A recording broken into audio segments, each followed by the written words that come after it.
Hello Rafsan, কই তুই? কাজ করতেছি। কখন শেষ হবে? কেন? তুই একটা বাইক নিয়ে চলে আয় না। আর কোনোভাবেই সম্ভব না, আমি খুব ইম্পর্টেন্ট কাজে আছি। প্লিজ প্লিজ প্লিজ প্লিজ, খুব দরকার। আচ্ছা দেখতেছি, রাখ। ওকে, থ্যাংক ইউ। সরি দোস্ত, সরি সরি সরি সরি। কটা আসতে বলছিলি? কটা বাজে? নিজে আসতে বলে যদি নিজে লেট করো তাহলে তো আসলে সরি বলে লাভ নেই, তাই না? আসলে অপু ভাই শোটা না শেষ করে আসতে দিচ্ছিল না, তাই একটু লেট হয়ে গেল। আচ্ছা চল কোথায়? একটা পার্টিতে। কিসের পার্টি? আনিকার বয়ফ্রেন্ড ফাহিম ওদের 1 মান্থ অ্যানিভার্সারি হিসেবে একটা পার্টি থ্রো করেছে। আর আমি না গেলে তো আনিকা খুব রাগ করবে। আমি তো কখনো পার্টিতে একা যাইনি, তাই তোকে নিয়ে যাচ্ছি। Good idea. আমি কাকে? আমার একটা বান্ধবী। তো আমাকে তো দাওয়াত দেয়নি তোর বান্ধবী, আমি কেন যাবো? তো কি হয়েছে, তুই আমার ফ্রেন্ড না? ফ্রেন্ড হিসেবে নিয়ে যাচ্ছিস? বডিগার্ড হিসেবে নিয়ে যাচ্ছিস আমাকে? ওয়াও, তুমি, আমি তো ভেবেছিলাম তুমি আসবে না। Thank you so much for coming. Welcome. আমার বন্ধু রাফসা। হাই। হাই সামিয়া। এই bro, hello Fahim. Rafsan. Baby, চলো সবার সাথে পরিচয় করিয়ে দিই। ইয়া,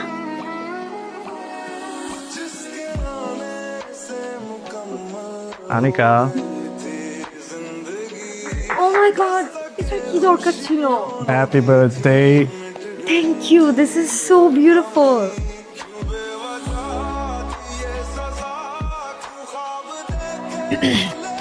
ফাহিম, বাইরে সবাই ওয়েট করছে, আমরা বাইরে যাই। বাইরে ওয়েট করছে তো প্রবলেম কোথায়? This is my house and this is full of privacy. Even the gate is lock. আমার অনেক ভয় লাগছে। কাম অন, ভয় কেন পাচ্ছ? Relax. Fahim please, I'm sorry, I'm sorry Fahim. Relax, relax. Please just give me 2 minutes, please. Please. Sure. Thank you.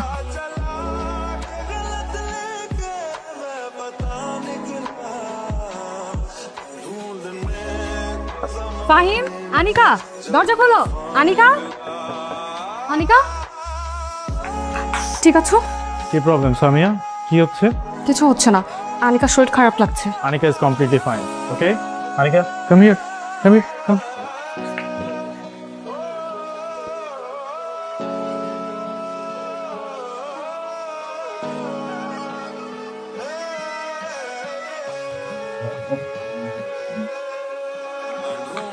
চাবি দে।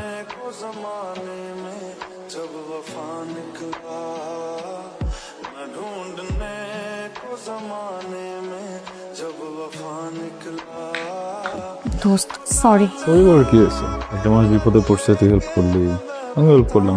ওকে, সমস্যা নেই, চল। তোকে আরেকটু কষ্ট দিব। আবার কি? আমার তো বাসায় ফিরতে হবে, আর তোর তো বাসা না ফিরলেও সমস্যা হবে না। তো বলছি নাকি দোস্ত, প্লিজ তুই আজ রাতটা আনিকার সাথে থেকে যা না।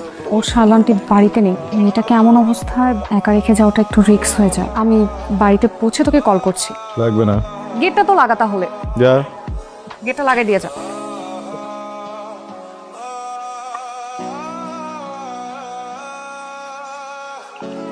Good morning. শরীর কেমন এখন? ভালো, তুমি যাওনি? আসলে তোমার বান্ধবীর বাইরে থাকা নিষেধ রাতে, so she had to leave. আমার উপর দায়িত্ব দিয়ে গেল, আমি কি করবো? I had to stay. Please. Shaila aunty, তুমি কোথায় ছিলে? জুমাদের ওখানে গিয়েছিলাম। আসসালামু আলাইকুম। ওয়ালাইকুম আসসালাম। কপালের ভাঁজ দেখে মনে হচ্ছে আমাকে দেখে আপনি খুব চিন্তিত। চিন্তা করার কিছু নেই, আমার নাম রাফসান, আমি একজন জার্নালিস্ট। আমি সামিয়ার ফ্রেন্ড, সামিয়া ওর ফ্রেন্ড। ও গতকাল খুব অসুস্থ হয়ে পড়েছিল, পরে আমি সামিয়া দুজন মিলে ওকে এই বাসায় নিয়ে এসেছি। আমি পুরো রাত এখানেই ছিলাম। আবার কপালে ভাঁজ হয়ে গেছে। টেনশনের কিছু নেই, মানে আমি ড্রয়িং রুমে ছিলাম, উপরে যাইনি। বাসা ও দুজনই সেফ আছে একদম।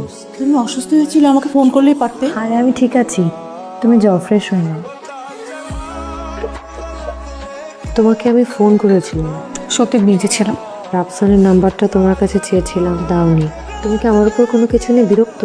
না। তাহলে রাফসানের নাম্বার দাওনি যে? কেন দিব? তোমার পার্টিতে গিয়ে যা হয়েছে তাকে যথেষ্ট ছিল না? আমার ভুল হয়েছে তোমার পার্টিতে যাওয়া, আর সব থেকে বড় ভুল হয়েছে সেখানে রাফসানকে সাথে নিয়ে যাওয়াটা। তুমি এইভাবে কথা বলছো কেন? দেখো অনিকা, এটা আমার অফিস, তো প্লিজ তুমি এখান থেকে চলে যাও। Rafsan, I am officially sorry. Okay, অসুবিধা নেই। না মানে তোমাকে বুঝিয়ে না বললে তো আর তুমি বুঝবে না। বুঝতে হলে তো বলতে হবে, তাই না? বলো। ফাহিমের জন্য সামিয়াও আজকে আমার সাথে মিসবিহেভ করলো। তোমার নাম্বার চেয়েছিলাম আমি ওর কাছে, কিন্তু দেয়নি। উল্টো আমাকে অফিস থেকে বের করে দিয়েছে। আমি কোনো কমপ্লেইন করতে এখানে আসিনি, জাস্ট ছোট্ট একটা রিকোয়েস্ট করবো, তুমিও আমাকে ভুল বুঝে আমার সাথে যোগাযোগ বন্ধ করে দিও না প্লিজ। বোকা মেয়ে, আমি যদি তোমাকে ভুল বুঝতাম সেদিন তো তোমার সাথে থাকতাম না। দেখো, সামিয়া আসলে একটু ভয় পেয়েছে, এই জন্য রাগ। ঠিক হয়ে যাবে, কথা বলবো আমি, টেনশন করো না। প্রমিস। আমি তাহলে আজকে আসি, তোমার নাম্বারটা। Thank you. খামাখা রাগ করতেছিস? খামা খারাপ করতেছি না, তোকে ডেকে নিয়ে একটা বিপদে ফেললাম। আমি চাই না তুই আর কোনো বিপদে পড়। দেখ, মেয়েটা মানুষ খারাপ না, টাইমিংটা ব্যয়। এমন সময় তোর বা আমার উচিত তোর পাশে দাঁড়ানো। মানুষ হিসেবে তো মানুষকে উপেক্ষা করা ঠিক না, তাই না? আমি গেলাম, কেন? আমার শো আছে। কি ব্যাপার সামিয়া? আমি আনিকার আন্টি শায়না। ওর শরীরটা ভালো না, কিছুই খাচ্ছে না, তোমার সঙ্গে দেখা করবে, বের হবে। বাবা, তুমি একটু আসতে পারবা? আচ্ছা, দেখতেছি। আচ্ছা, রাখি। জ্বর কেমন? হাত দিয়ে দেখো। শরীর তো পুড়ে যাচ্ছে, খাওনি কেন? ইচ্ছে করছিল না। তারপর বাইরে যাবে, চা খাবো তোমার সাথে। আজকে না, সুস্থ হও তারপর। তাহলে ছাদে গিয়ে কফি খাবো। হুম। আমি সুস্থ হয়ে যাওয়ার পর একদিন আমরা বাইরে ঘুরতে যাব, ওকে? যাবো। কফি কেমন? সুন্দর। ছাদ কেমন? সুন্দর। গাছগুলো? সুন্দর। উপরে তাকাও, আকাশটা কেমন? সুন্দর। নিচে তাকাও, আমি কেমন? অসুস্থ, সব কিছু দেখতে নাই, সব কথা বুঝতে নাই। কি হয়েছে? ঝামেলাটা একটু বাড়তেছে, বুঝছো? কোন ঝামেলা? আনিকা, ও একেবারেই আমার দিকে ঝুঁকে পড়ছে। এমন হলো তো বিপদ। মানুষ সারা জীবন একটা সত্যিকারের ভালোবাসা খুঁজে পায় না, সেখানে আনিকা মেয়েটা তোকে এত ভালোবাসে কিন্তু তুই পাত্তাই দিতেছিস না। সমস্যা কোথায়? আমার বাবা মা কোথায় বলো তো? বিদেশে? না, মিথ্যা বলছি। এক্সপ্লেইন কর। এই আমার বাবা আর মা আমার দেখা বেস্ট, দুজনই দুজনকে ভয়ঙ্কর রকম ভালোবাসতে হচ্ছে। আমি কখনো আমার বাবাকে দেখি নাই কোনো পরনারীর প্রতি আকৃষ্ট হইতে। সবসময় আমার মাকে নিয়ে ভাবতো। আমার আম্মাও আমার আব্বারে অনেক বেশি ভালোবাসে। সে তো মনে করো সিনেমাও দেখতো না, সারাক্ষণ আব্বার দিকে তাকায় থাকতো যতক্ষণ আব্বা বাসায় থাকতো। কিন্তু এই অধিক ভালোবাসা, বুঝছো, একটা সময় আমার বাবার ফ্রিডম কেড়ে নিতে থাকলো। আব্বা স্পেস পাইতো না, ফ্রেন্ডের সাথে বা অফিসে কোথাও গিয়ে নিজের মতো করে থাকতে পারতো না। আম্মা তার এই সুযোগটা দিত না। আব্বা বুঝাইতো আমাকে, আম্মা যেন বোঝে, যেন একটু একটু করে ঠিক হয়। এর জন্য একদিন আমার বাবা মজার চলে আম্মাকে বলে ফেলছে, তুমি যদি ঠিক না হও আমি তোমাকে ডিভোর্স দিব। বলে সে বাজারে চলে গেছে। বাজার থেকে ফিরে এসে দেখে যে আমার ফ্যামিলির সাথে ঝুলতেছে। হোয়াট?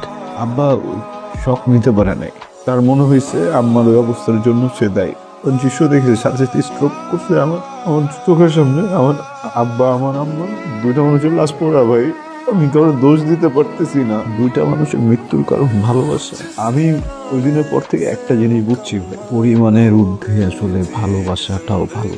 আমরা সবাই কিন্তু জানি আমরা একদিন না একদিন মারা যাব, তাই বলে কি আমরা জীবনযাপন করা বন্ধ করে দিই? তাই না? আর জীবনে বাঁচতে হলে ভালোবাসার অনেক প্রয়োজন। মনটাকে চেঞ্জ কর। সবার জীবনের পরিণতি যে তোর বাবা মার মতো হবে তা না। পৃথিবীটা অনেক সুন্দর। এই পৃথিবীটা এত সুন্দর কারণে পৃথিবীতে এখনো ভালোবাসা আছে। বি পজিটিভ, চল কমতে যাক। হ্যালো, আমি তোমাকে কল করেছি কিন্তু তুমি রেসপন্স করোনি। অ্যাসাইনমেন্ট বুঝেছিলাম তো, অ্যাসাইনমেন্ট বুঝানোর সময় তো কোনটা সাইলেন্ট করে রাখতে হয়, তো খেয়াল করে কি বলো না, কি বলবো? আমি আজকে অনেক সুন্দর করে শাড়ি পরে এসেছি তোমার সাথে ঘুরবো, ওই জন্য। তোমার কি একটু টাইম হবে? কবে? Thank you.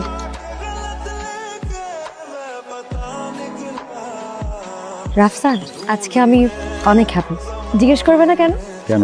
আজকে আমি ফাহিমকে অনেক ধোলাই দিয়েছি। হাত দিয়ে?